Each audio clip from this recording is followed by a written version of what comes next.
Jubilee hills ఉప ఎన్నిక ఇప్పుడు కాంగ్రెస్ పార్టీలో చిచ్చు పెడుతుందంటారా ఇంకొకటి అంటారా కానీ దాదాపు అట్లాంటి సిచ్యువేషనే ఉంది.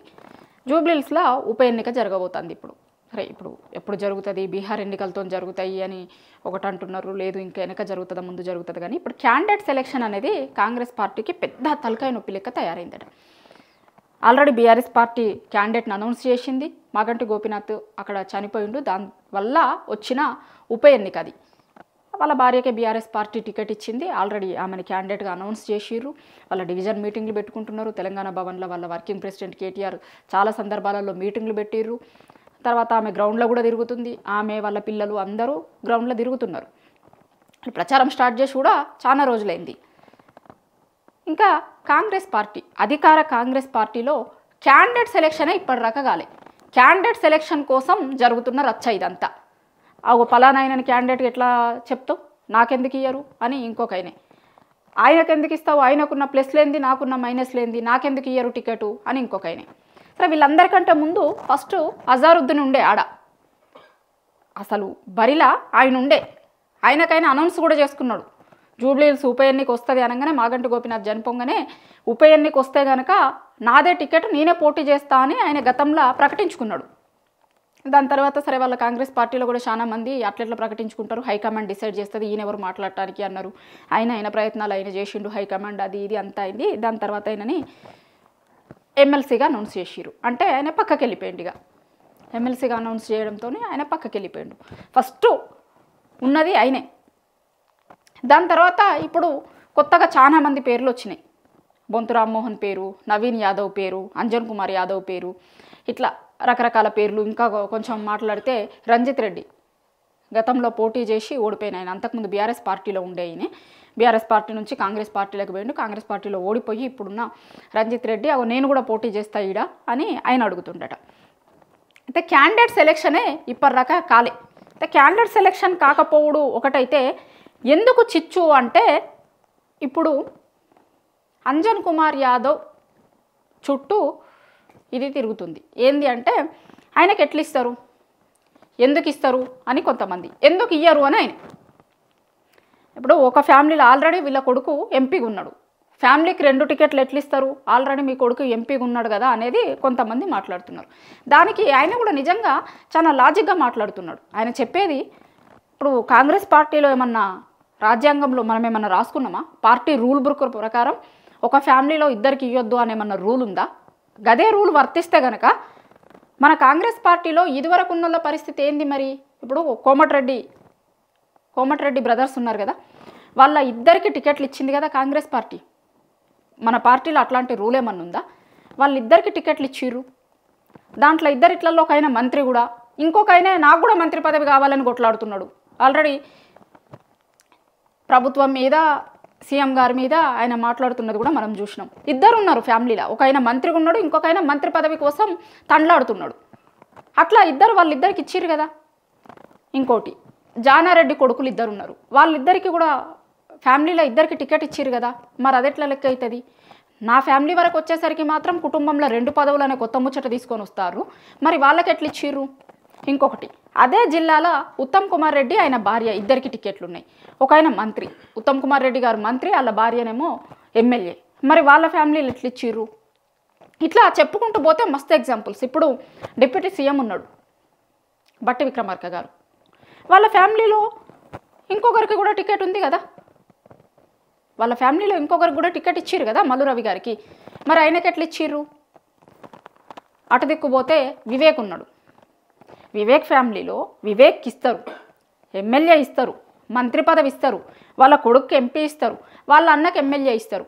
ఒకటే ఇంట్లో ఇన్ని పదవులు ఇచ్చిర్రు, 3 పదవులు ఇచ్చిర్రు. మళ్ళీ ఇప్పుడు రెండో దానికే ఎట్లా ఇస్తారు అని మాట్లాడుతున్నారు కదా. మరి వాళ్ళ ఫ్యామిలీకి 3 ఎందుకు ఇచ్చిర్రు అంటే, ఇంకొకరికి ఒక న్యాయం, నాకు ఒక న్యాయం ఉంటుందా? సరే, అది కూడా పక్కన పెట్టు రిజర్షేపు. అసలు నేనేమన్నా ఇవాళ పార్టీలోకి వచ్చి టికెట్ అడుగుతానా? ఇప్పుడు చాలా మంది మాట్లాడేటోళ్ళ కంటే ముందు నేను పార్టీలో ఉన్నా. వైఎస్ రాజశేఖర్ రెడ్డి పీరియడ్ నుంచి నేను కాంగ్రెస్ పార్టీలో ఉన్నా. వీళ్ళంతా నిన్నగాక మొన్న మంత్రి పదవులు చేస్తున్నారు, లేకపోతే నిన్నగాక మొన్న అధికారంలోకి వచ్చే ముందు పార్టీలో జాయిన్ అయిన వాళ్ళు మాట్లాడుతున్నారు చాలా మంది.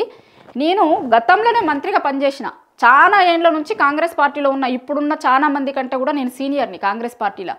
వీళ్ళు వచ్చి నాకు టికెట్ డిసైడ్ చేస్తారా? వీళ్ళు నా కుటుంబంకి టికెట్ లేదు, లేకపోతే మీ ఇంట్లో ఆల్రెడీ ఒక టికెట్ ఉంది నీకు ఇయ్యము అని చెప్తారా? నేను కాంగ్రెస్ పార్టీలో చాలా సీనియర్ని. వీళ్ళందరూ రావడానికంటే ముందు కాంగ్రెస్ పార్టీలో ఉన్నా, నేను పార్టీ కోసం కష్టపడ్డా, పనిచేసిన, హైదరాబాద్లో కాంగ్రెస్ పార్టీని నిలబెట్టడం కోసం నా వంతు ప్రయత్నం చేసిన అంటుండు. ఇంకో మాట కూడా చెప్తుండే ఈయన, ఏంది అంటే ఇప్పుడు కాంగ్రెస్ పార్టీని సిటీలా బలహీనపరచాలని కొంతమంది కుట్రలు చేస్తుర్రు, అందుకోసమే లేని లెక్కలని నా దగ్గరకు వచ్చేసరికి తీసుకొచ్చి చూపిస్తుర్రు. నేను కనుక అక్కడ పోటీ చేస్తే, ఎందుకంటే జూబ్లీ హిల్స్లో ఇంకోటి కూడా ఉంది, జూబ్లీ హిల్స్లో ఎవరు పోటీ చేసినా కూడా వాళ్ళు చెప్పుకునే ఫస్ట్ మాట ఏంటి అంటే నన్ను గెలిపిస్తే మంత్రిని అయితా. రాసి పెట్టుకోరు, రేపు మీరు కాంగ్రెస్ పార్టీ క్యాండిడేట్ ఎవరన్నా జూబ్లీ హిల్స్లో ఎన్నికలకి తిరిగినప్పుడు ఆ క్యాండిడేట్ అదే చెప్పబోతున్నాడు. ఎందుకంటే వీళ్ళంతా ఇప్పుడు ముందు వరుసలో ఉన్నారు అని చెప్పుకునే వాళ్ళందరూ కూడా యాదవ్ కమ్యూనిటీ నుంచి ఉన్నోళ్ళు. క్యాబినెట్లో యాదవ్ కమ్యూనిటీ లేదు. అదొకటైతే హైదరాబాద్ నుంచి ఎవరు లేరు. హైదరాబాద్కి ఇన్ఛార్జ్ మంత్రిగా ఇప్పుడు పొన్నం గారు ఉన్నట్టున్నారు, కానీ హైదరాబాద్ నుంచి మంత్రి ఎవరు లేరు ఇప్పటివరకు. వేరే వేరే జిల్లాలకు మంత్రులు ఉన్నారు కానీ హైదరాబాద్కి లేరు. అట్లా ఏ లెక్కన తీసుకున్నా కూడా ఇప్పుడు జూబ్లీ హిల్స్లో పోటీ చేసి గెలిస్తే మాకు మంత్రి పదవి వస్తుంది కాబట్టి గెలిపియ్యి అని అడిగే అవకాశం ఎక్కువ ఉంటుంది. వాళ్ళ ఎన్నికలలో దీన్ని కూడా ఒక ప్రచారం అస్త్రంగా ఉపయోగించుకుంటారు చూడు ఎన్నికలు వచ్చిన తర్వాత. అట్లా ఇప్పుడు హైదరాబాద్లో పార్టీని బలపరచాలనుకుంటే, గతంలోనే మంత్రిగా పనిచేసిన నేను కాంగ్రెస్ పార్టీ కోసం చాలా రోజులు పనిచేసిన నాలాంటి వాళ్ళకి టికెట్ ఇస్తే హైదరాబాద్లో కాంగ్రెస్ పార్టీ బలపడుతుంది. కానీ గతంలో బీఆర్ఎస్ అధికారంలో ఉన్నప్పుడు ఏం చేసిరంటే హైదరాబాద్ నుంచి మహమూద్ అలీ గారికి ఎమ్మెల్సీ ఇచ్చి ఆయనని మంత్రి కూడా చేసిర్రు హైదరాబాద్లో వాళ్ళ పార్టీ బలపడాలని.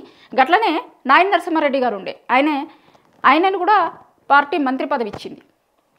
ఆయన చనిపోయేంత వరకు కూడా పదవులలో ఉన్నారు.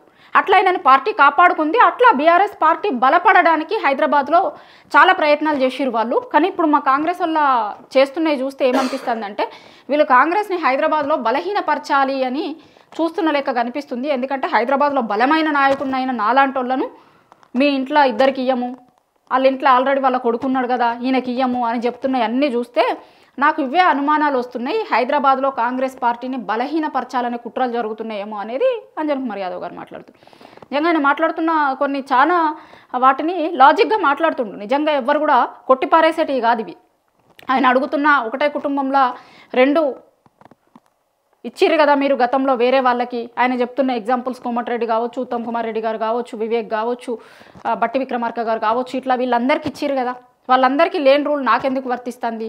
అట్లనే హైదరాబాద్లో గతంలో వేరే పార్టీలు హైదరాబాద్లో బలంగా ఉండడం కోసం పనిచేసేటోళ్ళు, మంత్రులు కూడా ఇచ్చి వాళ్ళ పార్టీని బలపరుచుకునేటోళ్ళు. కానీ ఇక్కడ నాలాంటి స్ట్రాంగ్ క్యాండిడేట్ని కాదనడంలో వెనకాల ఏదో వాళ్ళకి వేరే ఉద్దేశం ఉండి దాంతోనే కానిస్తలేరు అనేది కూడా ఇంకొకటి ఈయన మాట్లాడుతున్నాడు.